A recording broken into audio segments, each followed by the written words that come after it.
Kami sudah lakukan sosialisasi pada beberapa kelompok masyarakat karena sebagian besar masyarakat di dapil saya itu belum tahu bagaimana sebenarnya BPJS itu, apa prinsip-prinsip BPJS tersebut dan apa yang bisa diakses dan bagaimana sebenarnya perubahan tata laksana, perubahan kebijakan di bidang pelayanan kesehatan nantinya setelah BPJS itu terselenggara di Januari 2014 itu. Nah kan itu kami aktif melakukan sosialisasi terutama di pelosok-pelosok pedesaan dan terbukti mayoritas peserta sosialisasi itu belum paham apa itu BPJS. Kami memang belum melakukan koordinasi dengan Dinas Kesehatan umpamanya. Askes kami sudah pernah komunikasi.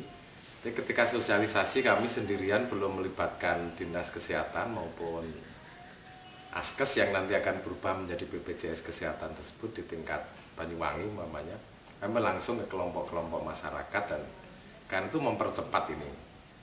Birokrasi di daerah tidak cukup cepat menanggapi dan merespon program-program baru, program nasional itu, sehingga kami lakukan langkah-langkah terobosan untuk langsung turun ke masyarakat agar nanti semua warga bisa terlayani dengan baik dan mengerti dengan baik juga tentang program BPJS tersebut.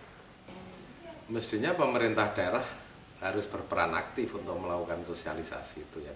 Tapi saya katakan tadi kan masih sangat minim sosialisasi yang dilakukan oleh pemerintah daerah. Ada kesan seolah-olah itu program nasional sehingga daerah kurang memberikan respon atau dukungan yang positif dan secara cepat melakukan respon terhadap program tersebut. Dari tingkat nasional yang lemah sebenarnya dan keterlambatan dari pemerintah pusat untuk membuat peraturan pelaksana yang baik berwujud permen-permen untuk menyelenggarakan BPJS tersebut ini sangat lamban.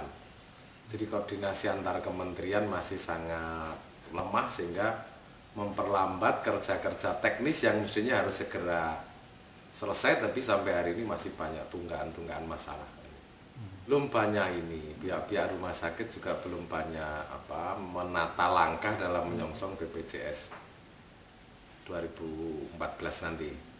Karena dalam analisa kami dengan BPJS kesehatan berjalan akan otomatis setiap warga negara, setiap orang akan lebih berani kalau sakit untuk cepat berobat kan gitu, karena jaminannya yang lebih jelas dibanding program-program sebelumnya.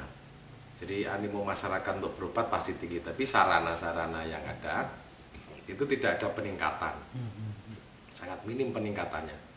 Nah justru kami khawatir justru ledakan pasien yang sangat banyak nanti tidak bisa ditangani dengan baik, karena fasilitas rumah sakit di daerah itu masih sangat minim. Karena itu perlu memang dengan melibatkan banyak pihak untuk menyongsong ini kan, menyongsong penyelenggaraan BPJS kesehatan yang baik tersebut. Menurut saya terlalu kecil karena kan Kementerian Keuangan pada saat rapat dengan Komisi 9 itu berbeda pandangan sama Kementerian Kesehatan tentang tarif, tentang banyak hal kan. Kementerian Keuangan punya pandangan yang saklek tentang pengelolaan keuangan. Dari satu sisi Kementerian Kesehatan menginginkan anggaran yang memadai agar tingkat dan bobot pelayanan kesehatan nanti itu menjadi lebih baik kan. Jadi ego sektoral terjadi di kementerian kita di tingkat pusat. Itu salah satu sebab mengapa tidak segera selesai soal-soal dasar itu dan melakukan percepatan sosialisasi di daerah-daerah. Saya pikir bukan semata-mata jumlah anggaran kalau pelayanan kesehatan itu.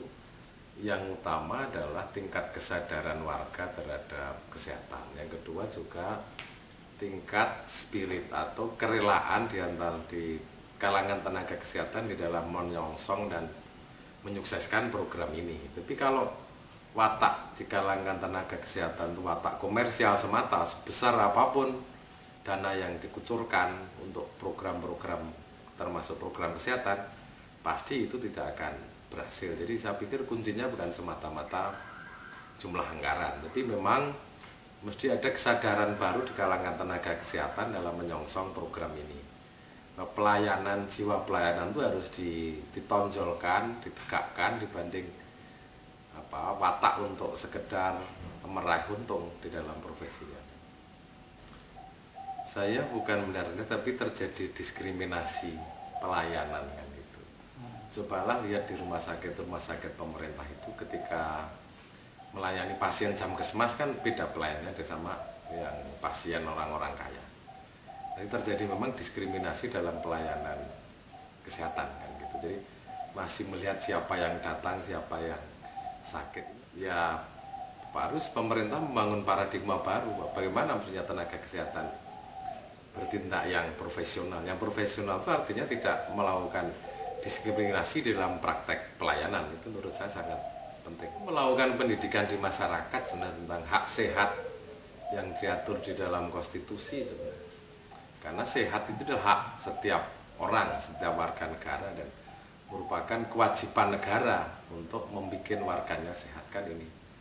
Nah sekarang kan masih pandangan yang muncul itu kan kalau sakit tuh ya karena nasib sendiri, sakit tuh masih ada yang anggap itu dikutuk oleh Allah dan lain sebagainya kan gitu.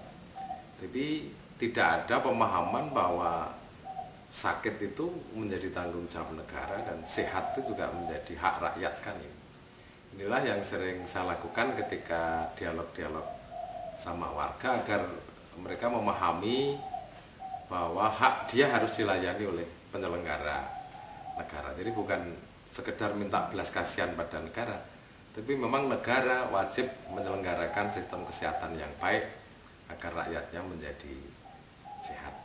Nah, perihal bagaimana mereka terlibat di dalam penentuan anggaran, kami mulai merintis memang kelompok-kelompok relawan kesehatan yang kami harapkan satu kali menjelang pembahasan APBD di tingkat kabupaten mereka juga aktif memberikan masukan-masukan agar anggaran bidang kesehatan itu menjadi lebih banyak, bukan kecil seperti selama ini. Karena rata-rata daerah itu masih di bawah 10% di dalam APBD bidang kesehatan.